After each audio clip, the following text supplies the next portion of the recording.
is John Piper with the weekend video, and it's Saturday the 17th of March.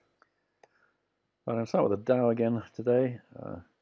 These trend lines remain in control, I guess, to an extent, in the sense that they've guided the market now since early February, and they're still well documented, becoming but obviously we're going to break out, and I was thinking we're going to break out early next week. Had expiry. Fast action comes in after expiry. I don't think I've ever seen a clearer illustration of faster action likely next week. I mean, you can see the things getting quieter and quieter and quieter as the Dow is controlled by these simple lines. Next week we're going to go, I mean, with triangles, when I wrote my book Trading Triangles, for example, I mean, the simple case is you get a breakout in one or other direction. The more complicated case is we often see a retest. So you break through, then you retest, and then the thing carries on. But also you get false breakouts. So there are various parameters here. My overall view is that we're probably going to go up next week, and that we're going to see a C wave. The Dow, though, is ambiguous. We have it's been keeping us guessing all the way through this pattern, and that remains the case. If we look at the actual chart pattern, which is not really 100% clear, but we do have an ABC down to here. That could be an A wave, another ABC here. Now we've still got these 5 waves down here. That could be wave 1 of C, so A, B, and then a C coming in, 1, ABC 2. This could be another possible 5. Not a very good count because there's a bit of overlap, I think, there. Maybe not quite. Let's have a look at the little closer detail. Yes, there's some overlap between the wave 1 low, 1 point in fact. Otherwise, that would make quite a good 5-wave count. So many different charts around these days. I bet there's a chart somewhere on the Dow which hasn't got an overlap on it. So possible 5, A, B, C. You notice how quiet it got yesterday, just drifting into expiry. Although expiry actually is at the open, I think, on the Friday. So I wouldn't be at all surprised to see us come down, in fact, initially on Monday, and maybe again go down to that lower triangle. But unless we're going to see, I mean, we need to see a fast collapse next week to confirm this pattern. So that's one thing to watch out for next week. All right, turning to the DAX, we had the peak here. 5 waves down. I'm just giving my preferred count: 1, 2, 3, 4, 5. No alternatives. Then we've got an ABC. I think it's an A wave. What we could see here is actually a decline on Monday to complete a wave B, and then the rally coming in to take us higher and create the wave 2 peak, probably new highs in the Dow, and then a major selling opportunity coming in the next few weeks. So that's my preferred count there. Right, if you click the links on these charts, you get to the trading view, which you can actually log into, and it'll retain your analysis. It's quite helpful. So the 50% level is approximately 12.7, 12.674. 38.2 already. In fact, what I'm shooting as a wave A here, hit the 38.2 level already. As I say, A, B, C. And then a rally maybe up to 12.9, which is where the 61.8% level is. That's definitely my preferred count, but sell off first would be perfect. It would just make everybody think we're going down, and then there'd be the surprise bounce. That's what I think we're going to see. And then we're going to see a major peak coming up in a few weeks' time. The pattern on DAX and FTSE, very clear. Much clearer than the Dow, I should say. Right, FTSE, same pattern as the DAX, 5-wave decline to there. We then got this A, B, C. A, B, C. It's a bit close to breaking that low. We might see an irregular B wave there, possible new lows on FTSE.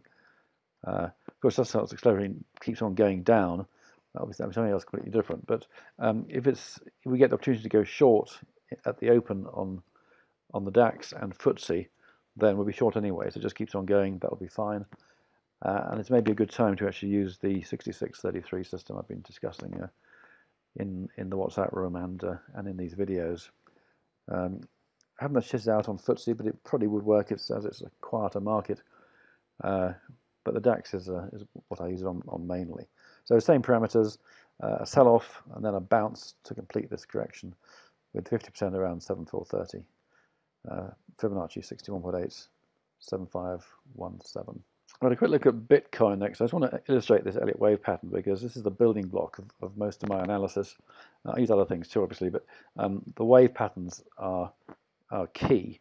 And here we have a clear 5. 1, 2, 3, 4, 5. Okay, now I'm using a 30-minute chart here, but it'll be even more clear on a 5-minute. In fact, I'll look at a 5 in a minute. So that's 5 waves up. Having seen 5 waves up, we look for 3 waves down. 1, 2, 3. 1, 2, 3, 4, 5, ABC. That is the building block of pretty much everything I do in markets. We then look, and here we've got a spike down here. We then look for the next move up. And again, we've got a little 5 here, I think. 1, 2, 3, 4, 5. If we get on the 5-minute chart, I'm often asked what time frame you're looking at, but it doesn't really matter. You can use any chart you want as long as you actually see the waves. So that's the only parameter. It's not about using a 5-minute or 30-minute or 4-hour.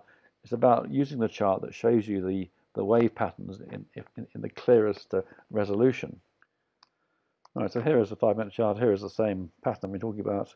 Even got 5 waves down up here. In fact, 1, 2, 3, 4, 5, A, B, C. So that actually, in microcosm, is the building block, signaling this move here.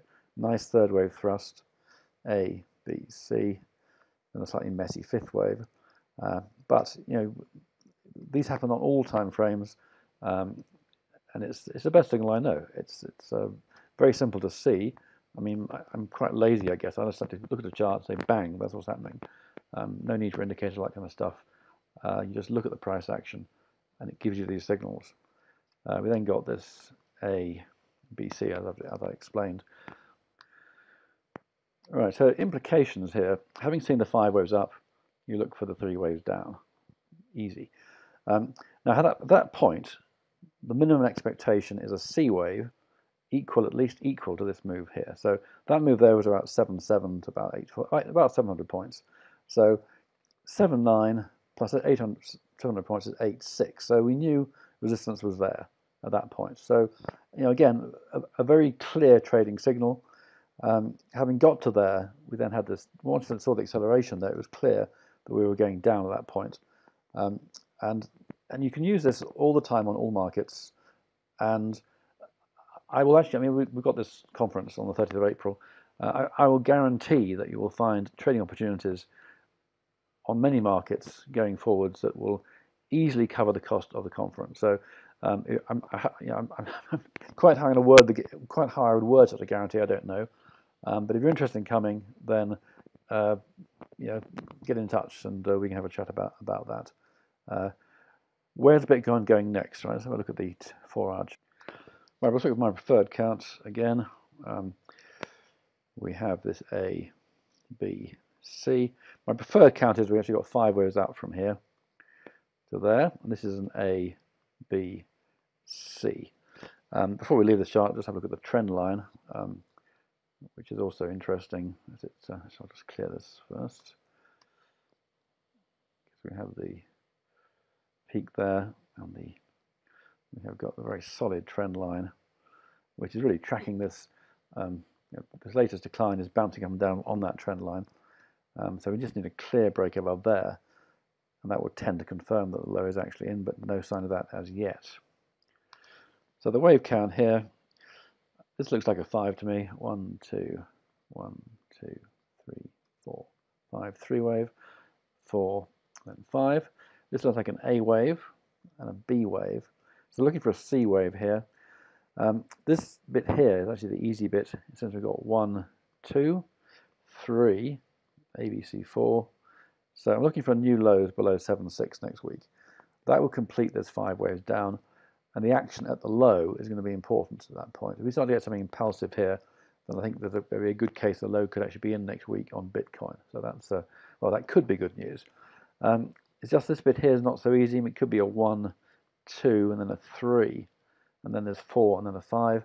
but not that clear really. There is a question mark over the 5-wave count here, so I want to see the lows coming in next week below 7.6 and see what the behavior is at that point, and then we'll look at this again.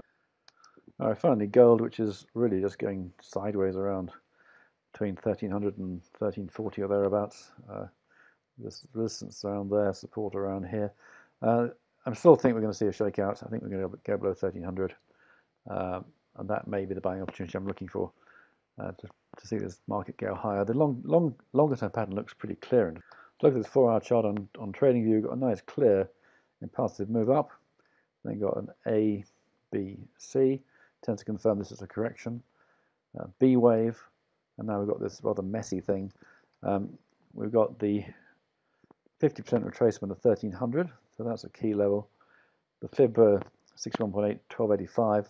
So I think a low in this ballpark would be fitting quite well with the overall situation. Again, this looks very corrective. A, B, C, maybe an A wave, B wave. So it could be it's got a C wave decline to come in to finish this off. Could go a bit lower, of course, but I'm looking for a low in the next few weeks, really, I would have thought. Right, and on that note, I'll call it a day. Hope you found it interesting and useful. Back to the report on Tuesday morning, subscribers. Have a great weekend. Thanks for listening, and bye for now.